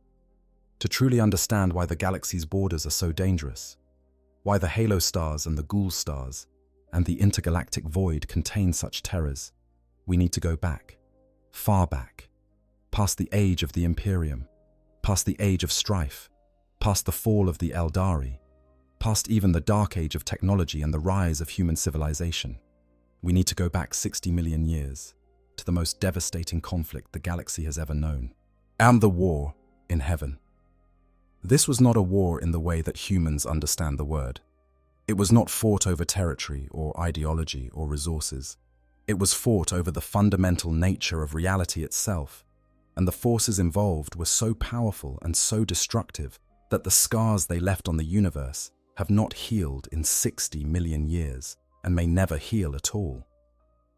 On one side were the Old Ones, the first great civilization, and beings of such advanced science and psychic power that they had mastered the warp itself, using it to construct the webway, a network of stable tunnels through the Imperium that allowed instantaneous travel between any 2 points in the galaxy. The Old Ones had seeded the galaxy with life. engineering species to fill specific ecological and strategic niches, sculpting the development of entire worlds over millions of years. They were the gardeners of the galaxy, or the architects of its biosphere, the shepherds of its evolution. On the other side were the Necrontyr and their gods, the Satan, the star gods. The Satan were entities born at the beginning of the universe, incorporeal beings of pure energy that fed on the electromagnetic emissions of stars. They existed on a scale that dwarfed mortal comprehension, vast beyond imagining, ancient beyond counting, and utterly alien in their cognition. They did not think like organic beings. They did not feel like organic beings. They were creatures of pure physics, beings whose existence was defined by the laws of the material universe, and who regarded the warp, that dimension of psychic energy generated by living minds, with a hatred so intense that it bordered on the existential.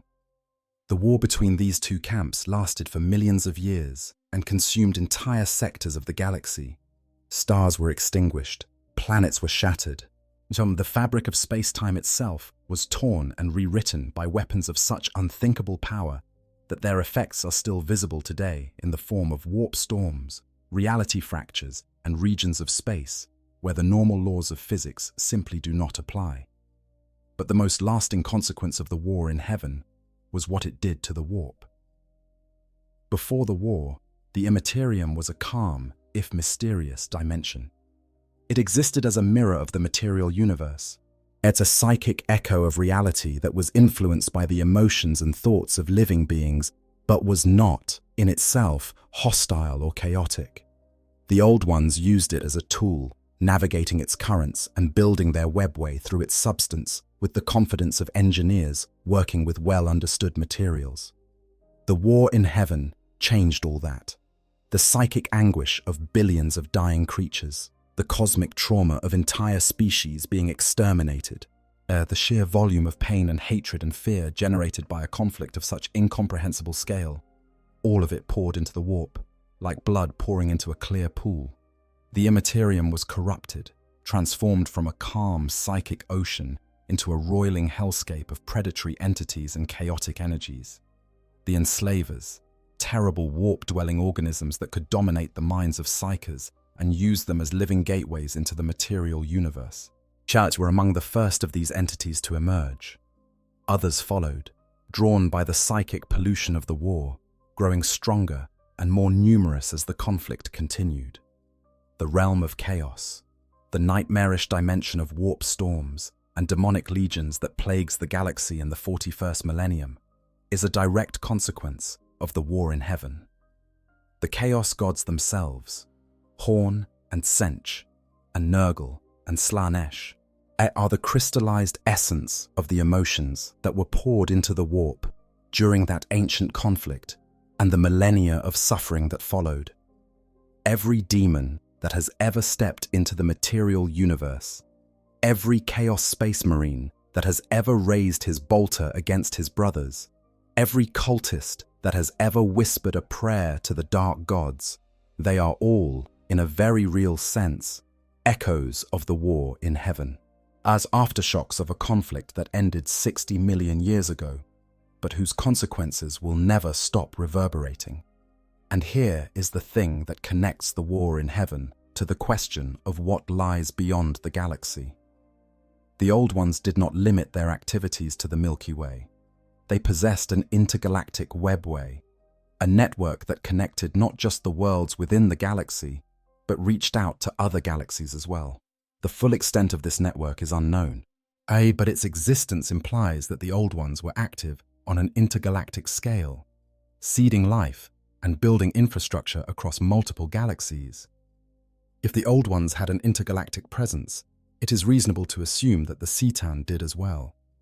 The Necron Codex repeatedly uses the word universe rather than galaxy when describing the scope of the Cetan's ambitions and activities. This may be poetic license, or it may be a hint that the war in heaven was not confined to the Milky Way, that the conflict between the Old Ones and the Cetan raged across multiple galaxies, leaving scars on the fabric of reality that extend far beyond the borders of our own little spiral of stars. If this is true, then the terrors of the halo stars and the ghoul stars begin to make a terrible kind of sense. These regions, located at the galaxy's extreme edges, would have been the front lines of the war in heaven, the places where the fighting was most intense and the damage to reality most severe. Well, the entities that inhabit these regions, the nightmare engines and star-spawned plagues and supernatural horrors that defy classification, may not be natural organisms at all.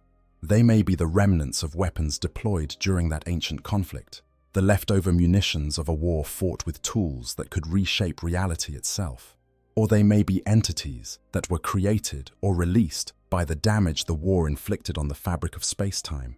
Things from other dimensions or other planes of existence that slipped through the cracks when the universe was being torn apart by forces beyond mortal comprehension. The Old Ones had the power to engineer entire species and build networks that spanned galaxies. The Satan had the power to extinguish stars and bend the laws of physics to their will. A war between such beings would not have left ordinary scars. It would have left wounds in the fabric of reality, wounds that might never fully close, wounds through which things could enter from outside, things that belong to no known category of existence, things that are neither warp-born nor material, but something else entirely. The ghoul stars, with their supernatural inhabitants and their ability to warp even the Tyranids, may be one such wound. The halo scar, that impassable warp disturbance that runs through the halo stars, may be another. But the entire border region of the galaxy may be a scarred and damaged zone where the normal rules of the universe are compromised, where things from beyond can find entry, and where the watchful guardians stationed by the Imperium must stand eternal vigil against threats that they can barely comprehend, let alone defeat. There is something deeply humbling about this perspective. The civilizations of the 41st millennium, for all their power and sophistication, are living in the wreckage of a war they did not fight and cannot fully understand. The Imperium of man, which considers itself the rightful ruler of the galaxy, is building its civilization on a foundation of 60-million-year-old battle damage. The Aeldari, who consider themselves the galaxy's most advanced remaining civilization, are refugees from a catastrophe that was itself a consequence of the war in heaven's psychic pollution. Even the Necrons, who fought in the war and remember it, cannot fully comprehend the scope of what they did and what was done to them.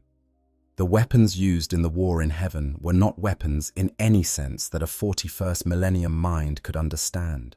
The Satan could extinguish stars.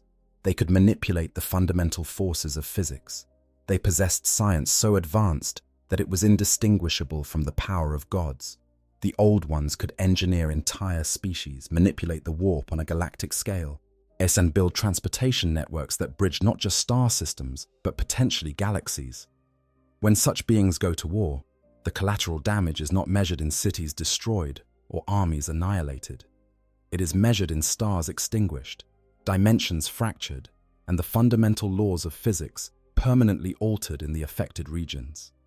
The halo stars and the ghoul stars sit at the galaxy's edge, precisely where you would expect to find the worst damage from such a conflict.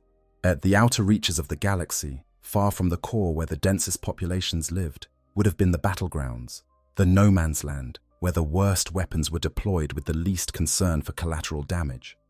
If the war in heaven's combatants used weapons that damaged the boundary between dimensions, weapons that tore holes in reality and allowed things from other planes of existence to leak through, then the galaxy's edge would be where those holes are most numerous and most persistent. This theory, if correct, explains a great deal about the nature of the threats found in these regions. The Pale Wasting's nightmare engines may not be alien constructs at all. They may be entities from another dimension, beings whose very existence is incompatible with our reality, that slipped through damage in the fabric of space-time caused by weapons deployed 60 million years ago. The supernatural inhabitants of the ghoul stars may not be supernatural in the conventional sense. They may be perfectly natural beings from some other plane of existence, trapped in our reality by the same dimensional damage, unable to return to their own home and unable to fully manifest in ours. existing in a state of perpetual wrongness that drives them to acts of seemingly inexplicable violence and destruction. And if the damage extends beyond the galaxy, if the war in heaven truly was fought on an intergalactic scale, then the void between galaxies may contain similar pockets of dimensional instability, similar wounds in the fabric of reality through which things can pass that were never meant to exist in our universe. The barbarous empires that Sarek fought during his exile may have been communities of such beings, entities that had slipped through dimensional cracks in the intergalactic void and established footholds in the emptiness between the stars. The universe, in this reading, is not merely hostile, it is damaged.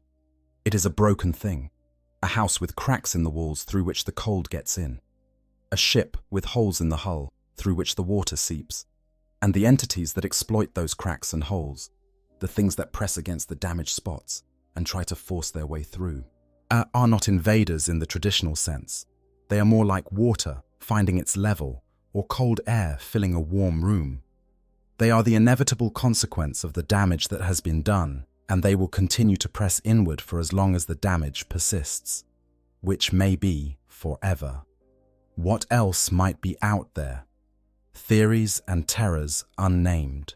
We have talked about the known threats from beyond the galaxy, the Tyranids, the extragalactic swarm that has already begun its invasion and whose main body is still en route, the entities of the Ghoul stars and the Halo stars, the remnants of ancient horrors that predate human civilization by millions of years, the Orcs, whose reach extends even beyond the galactic rim, the aftermath of the war in heaven, whose scars may stretch across multiple galaxies and multiple dimensions. But what about the things we do not know about? What about the threats that have not yet revealed themselves? The entities that are still out there in the dark, waiting, watching, or simply existing in a state so alien that the concept of threat does not even apply to them in any meaningful way. The galaxy in the 41st millennium is a place of profound ignorance. For all its vastness, for all the trillions of inhabitants and the millions of worlds and the 10,000 years of accumulated history, yet the Imperium of man knows almost nothing about the universe beyond its borders. The Milky Way is 90,000 light-years across, and even within that relatively small volume of space, there are vast regions that remain completely unexplored. The wilderness zones between imperial sectors, the uncharted depths of the galactic core, the mysterious leagues of Votan territories, the countless alien empires that exist beyond the Imperium's borders. All of these represent gaps in human knowledge that may never be filled. If the galaxy's own interior is so poorly understood, how much less do we know about what lies beyond it? The answer is almost nothing. We know that the Tyranids come from outside. We know that the Silent King encountered things in the intergalactic void. We know that Orc signals have been detected beyond the galaxy's edge. And we know that the border regions of the galaxy contain horrors that seem to originate from somewhere else, somewhere that is neither the warp nor normal space, but something altogether different. Beyond that, we are in the realm of speculation. But the speculation itself is informed by evidence, and the picture it paints is not a comforting one. Consider the question of what the Tyranids might be running from. This theory, as we discussed earlier, it suggests that the Tyranids are not the apex predator of the intergalactic void, but rather a prey species, a swarm fleeing from some catastrophe or some greater predator that threatens their existence. If this is true, then the Milky Way is not just being invaded by the Tyranids. It is in the path of whatever is chasing them. The galaxy is not the destination. It is a rest stop, a place to refuel and reproduce before the flight continues. And whatever the Tyranids are running from will eventually arrive here too. What could possibly threaten a species as vast and adaptable as the Tyranids? The hive mind is an intelligence of galactic scope, capable of coordinating billions of organisms across light-years of space with perfect efficiency. The hive fleets can consume entire worlds in weeks and use the biomass to breed new armies in days. They adapt to any weapon, any defense, any environment.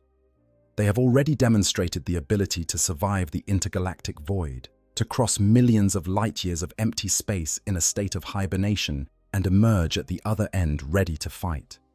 To threaten such a species, you would need something truly extraordinary.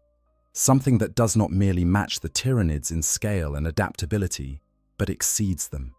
Something that can devour a devourer, that can consume a consumer, that can outrun a species that has been traveling the cosmos since before the Milky Way had sentient life. The mind recoils from such a concept, and perhaps that is the point. The 41st millennium is a setting built on the premise that the universe is fundamentally hostile to life, that survival is not guaranteed, but must be fought for every single day against enemies that range from the merely dangerous to the cosmically overwhelming. In such a setting, as the idea that there is always something worse, that behind every horror stands a greater horror, is not a failure of imagination, but a feature of the universe's design. Consider also the possibility that the Citan, those ancient star gods who were shattered by the Necrons 60 million years ago, were not unique to the Milky Way. The Citan were born at the beginning of the universe, incorporeal entities of pure energy spawned from the primal forces of creation, and they fed on the electromagnetic energy of stars, which means they would exist wherever stars exist, which is everywhere in the universe. There is no reason to believe that every Citan in the universe happened to be in the Milky Way when the Necrontyr found them and gave them physical form. Some may still be out there, drifting between galaxies, feeding on the light of distant suns, vast and ancient, and completely unaware of the tiny mortal civilizations that scurry about on the planets below. Yet a free Catan, one that has never been shattered or imprisoned, one that retains the full scope of its godlike power, would be a threat on a scale that even the Tyranids cannot match. The Citan that the Necrons fought during the war in heaven, even diminished as they were by their imprisonment in physical bodies, had the power to extinguish stars and rewrite the laws of physics. An unshattered Citan, roaming the intergalactic void in its natural ethereal form, what would be essentially a god, immortal, incomprehensible, and possessed of power that could unmake worlds with a thought. There is also the question of the Old Ones.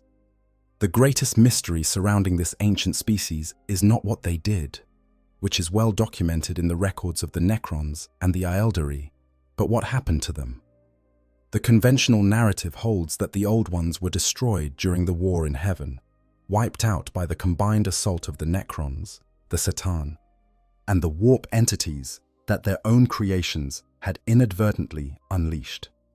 But destroyed is a strong word for beings who possessed the technology to build intergalactic webway networks and engineer entire species from raw genetic material. Some scholars have suggested that the Old Ones were not destroyed but scattered, that fragments of their civilization survived the war in heaven and fled into the intergalactic void, taking their advanced technology with them. If any Old Ones or their descendants still exist somewhere beyond the galaxy, they would be in possession of science and psychic power that makes everything in the current Milky Way look primitive by comparison. Whether such beings would be friends or enemies to the current inhabitants of the galaxy is anyone's guess, but given the track record of ancient powerful beings in this universe, it would be unwise to assume benevolence. And finally, there is the simplest and perhaps most unsettling possibility of all, that the intergalactic void contains things that are completely unknown, that bear no relation to any species or entity within the galaxy, that have arisen independently in the spaces between the stars and developed along lines so alien that even the most creative xenobiologist in the Imperium could not imagine them. The universe is 14 billion years old. The Milky Way is just one of at least 200 billion galaxies. The overwhelming majority of those galaxies have never been observed by any species within the Milky Way, and the chances that they are all empty, that life and intelligence have arisen only in this one tiny corner of the cosmos, are so slim as to be effectively zero. Out there, in the dark between the galaxies, things are happening. Civilizations are rising and falling. Wars are being fought. Species are evolving and dying and being replaced by new species in an endless cycle of creation and destruction that has been playing out since the beginning of time. We know nothing about any of it. We cannot know anything about it. The distances involved are too vast, the barriers too impenetrable, the void too deep and too dark and too impossibly, unfathomably large. And that is, perhaps, the most terrifying thing of all. Not any specific threat, not any named horror, was not any entity or species or force that has been catalogued and classified and given a designation in some inquisitorial archive. The most terrifying thing is the sheer, crushing weight of what we do not know. The absolute certainty that the universe is unimaginably vaster than the tiny island of light we call the Milky Way, and the uncomfortable suspicion that in the grand scheme of things, the galaxy and everything in it, the Imperium, the Chaos Gods, the Tyranids, the Necrons, the Eldari, all of it, may be nothing more than a footnote in a story that is being written on a scale we cannot perceive. The galaxy as an island, why no one escapes. There is a word that the Imperium uses for worlds that have been cut off from the rest of human civilization. Worlds where the Astronomicon does not reach, where warp travel is impossible, where the inhabitants are trapped with whatever local horrors happen to be present. That word is benighted. It means to be overtaken by darkness, or to be caught in the night with no hope of dawn. In a very real sense, the entire Milky Way galaxy is benighted. Every faction within the galaxy, from the mightiest to the most humble, is trapped on this island of light, surrounded by a void that none of them can cross. The Imperium cannot leave because it depends on the Astronomicon for navigation, and the Astronomicon does not extend beyond the galaxy. The Eldari cannot leave because their webway does not reach beyond the galactic rim, and their craft worlds, vast as they are, do not possess the supplies or the capability for an intergalactic journey. The Tau cannot leave because their technology is not remotely up to the task.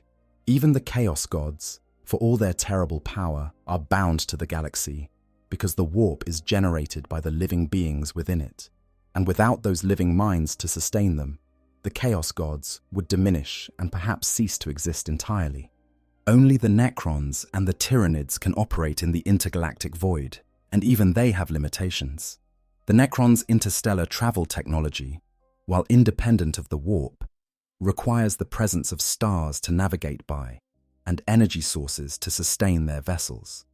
The Tyranids' gravitational transit methods, while effective, are slow by the standards of warp travel, requiring thousands of years to cross the distances between galaxies. As the practical effect of this isolation is that the galaxy is a closed system, a bottle universe in which every faction is fighting for the same limited pool of resources, the same limited number of habitable worlds, the same limited future. There is no new frontier to expand into, no unexplored continent to colonize, no escape route to take when the walls start closing in.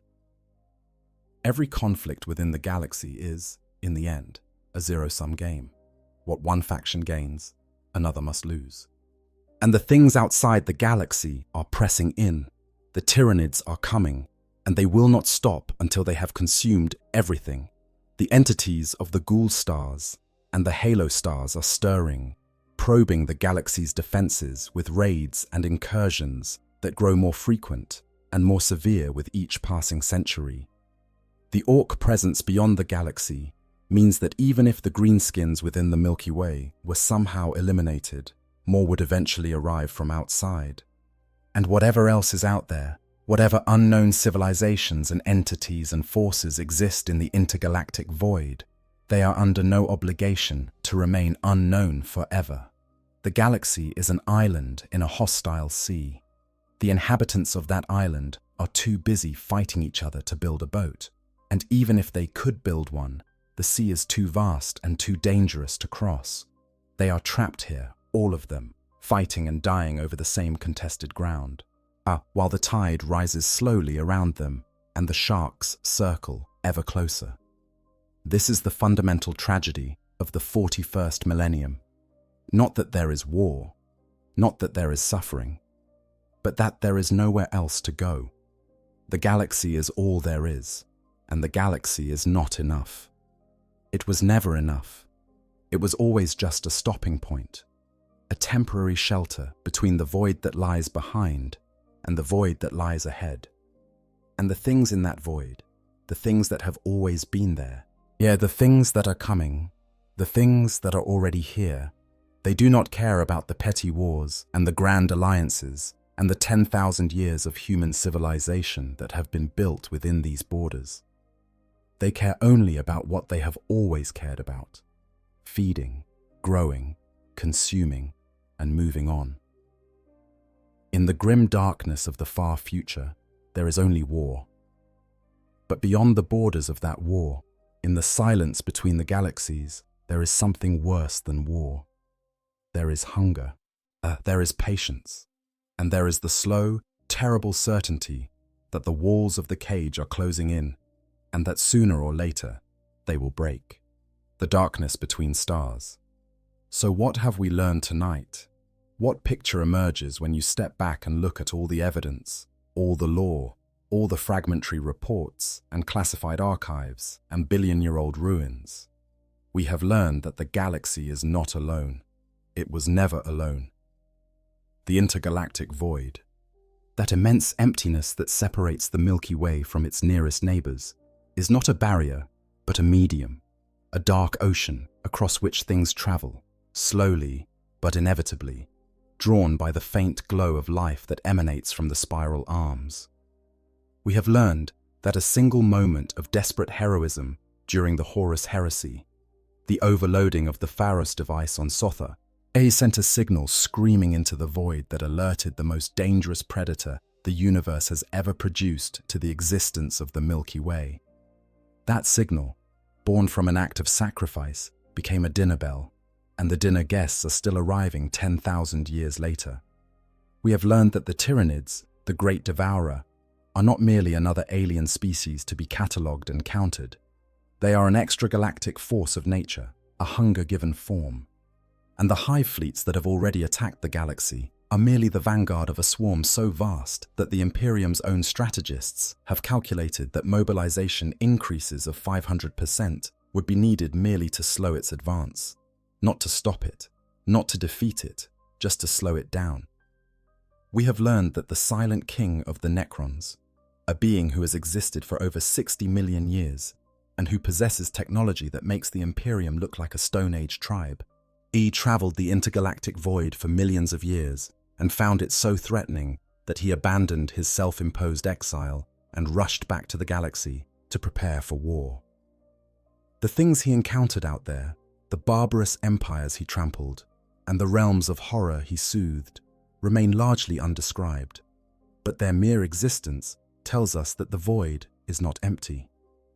We have learned that the halo stars, those ancient dying suns that ring the galaxy like the crumbling walls of a fortress, contain horrors that defy classification, things that are neither warp-born nor material but something else entirely, things that seem to exist according to rules that belong to some other universe.